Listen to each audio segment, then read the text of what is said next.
आप सबसे मिलने आए हैं वो सरगमी जादूगर जिनकी आवाज आज हर संगीत प्रेमी के सीने में दिल बनकर धड़कती है। अंदर चुपके से बैठा अपने सीट पर तो मंगला कहती हैं कि मैं तो बहुत डरती हूँ जब अमीन भाई आते हैं। अमीन सयानी, एक युग का अंत। इसी साल बीती 20 फरवरी को अमीन सयानी जी का देहांत हुआ था। अमीन सयानी का जाना जैसे एक युग का खत्म हो जाना था। कई बरसों तक अपने बिनाका गीतमाला प्रोग्राम के जरिए अमीन सयानी रेडियो के श्रोताओं के पसंदीदा रहे। रेडियो सिलोन से सन 1952 में शुरू हुआ अमीन सयानी जी का बिनाका गीतमाला, जो शुरुआत में सिबाका गीतमाला हुआ करता था, और साल 1994 में जब ये प्रोग्राम खत्म हुआ तब विविध भारती से इसका प्रसारण हुआ करता था। जब अमीन सयानी जी का निधन हुआ था तब पत्रकार अर्चना मसीह ने अमीन जी से जुड़ी अपनी कुछ यादें अपने एक लेख में शेयर की थी। यादें जरा दिलचस्प हैं।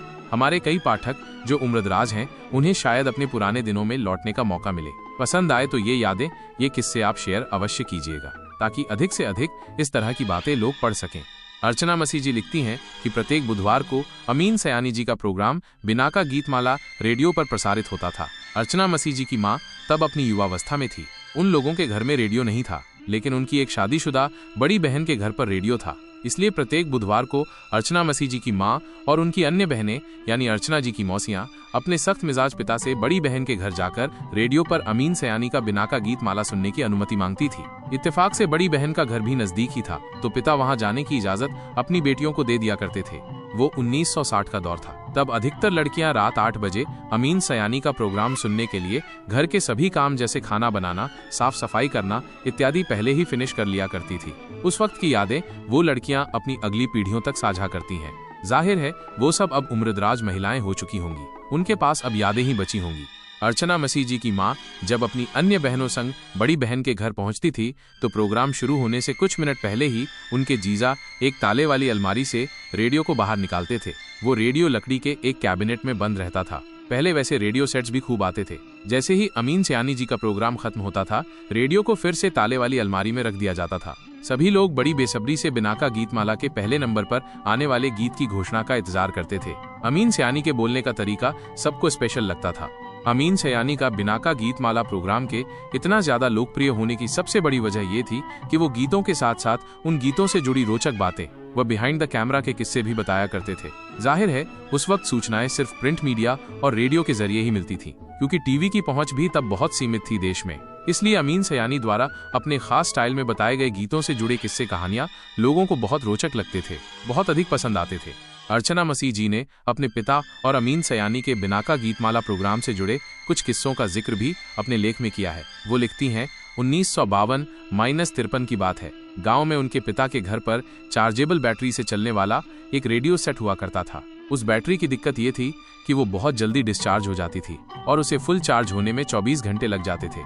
इसलिए घर के लोग इस बात का पूरा ध्यान रखते थे कि मंगलवार की दोपहर तक हर हाल में बैटरी को चार्ज करा लिया जाए, ताकि बुधवार को अमीन सयानी का बिनाका गीतमाला बिना किसी रुकावट के सुना जा सके। बाद में अर्चना जी के पिता जब इलाहाबाद यूनिवर्सिटी ग्रेजुएशन करने आए 1950 के दशक मध्य में कभी, तो वो और उनके रूममेट्स पास के एक रेस्टोरेंट में हर बुधवार को अमीन सयानी का प्रोग्राम सुनने जाते थे। ये लोग चाय ऑर्डर करते थे और इतने धीमे धीमे चाय पीते थे कि जब तक बिनाका गीतमाला चले तब तक उनकी चाय भी खत्म ना हो, क्योंकि चाय खत्म होने पर रेस्टोरेंट का मालिक इनसे कह सकता था कि चलिए अब जाइए अपने घर वापस।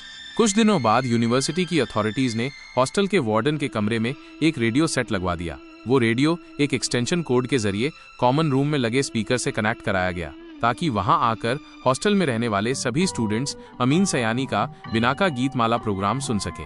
अमीन सयानी की मृत्यु पर अर्चना जी के पिता ने कहा था कि अमीन सयानी मेलोडी के शहंशाह थे। उनकी आवाज शांत जरूर हो गई हो, लेकिन वो हमारे दिलों में हमेशा एको करती रहेगी। अर्चना जी के पिता की उम्र अब 84 साल है और वो ज्योग्राफी के रिटायर्ड प्रोफेसर हैं। देश में जब टीवी की शुरुआत हुई तो चित्रहार प्रोग्राम के आने के बाद अमीन सयानी का बिनाका गीतमाला प्रोग्राम अपने पतन की तरफ आने लगा। टीवी के जरिए अब गीतों को देखने का जरिया भी लोगों के पास था। जाहिर है चित्रहार प्रोग्राम को बहुत तेजी से लोकप्रियता मिली और बहुत से लोगों ने रेडियो सुनना या तो कम कर दिया या फिर पूरी तरह से बंद कर दिया। चित्रहार से पहले अमीन सयानी का बिनाका गीतमाला ही भारत के फिल्म व फिल्मी संगीत के प्रेमियों का इकलौता सूचनाओं का स्रोत था। चित्रहार आने के बाद लोगों के पास विकल्प आ गया, कहना चाहिए कि अधिक बेहतर विकल्प आ गया। AK तारियानी नाम के एक स्कूल टीचर अर्चना मसीह जी से अमीन सयानी के बिना का गीत माला से जुड़ी अपनी एक रोचक याद शेयर करते हुए बताते हैं, हमारा बोर्डिंग स्कूल एक दूर दराज इलाके में था। मेरे रूममेट के पास एक पॉकेट रेडियो हुआ करता था। हम दोनों बहुत सीक्रेटली अमीन सयानी का प्रोग्राम सुनते थे, लेकिन एक दिन स्कूल सुपरिटेंडेंट ने हमें पकड़ लिया। हमें सख्त सजा दी गई थी, मगर हम इतने ज्यादा एडिक्टेड हो चुके थे उस प्रोग्राम के कि आखिरकार एक नोटिस जारी किया गया और हमसे कहा गया कि हम कॉमन रूम में अन्य स्टूडेंट्स व टीचर्स के साथ रेडियो पर अमीन सयानी का प्रोग्राम सुन सकते हैं। आज अमीन सयानी जी का जन्म दिवस है साथियों। 21 दिसंबर 1932 को अमीन सयानी जी का जन्म मुंबई में हुआ था। फिलहाल तो मुझे नहीं पता कि अमीन सयानी जी के जीवन पर कोई किताब है कि नहीं, लेकिन अगर नहीं है तो होनी चाहिए। अमीन सयानी जी पर हमारा ये वीडियो आपको पसंद आया हो तो इसे लाइक शेयर जरूर कीजिएगा। अमीन सयानी जी को हमारे YouTube चैनल फिल्मोग्राफी 78 की तरफ से श्रद्धांजलि।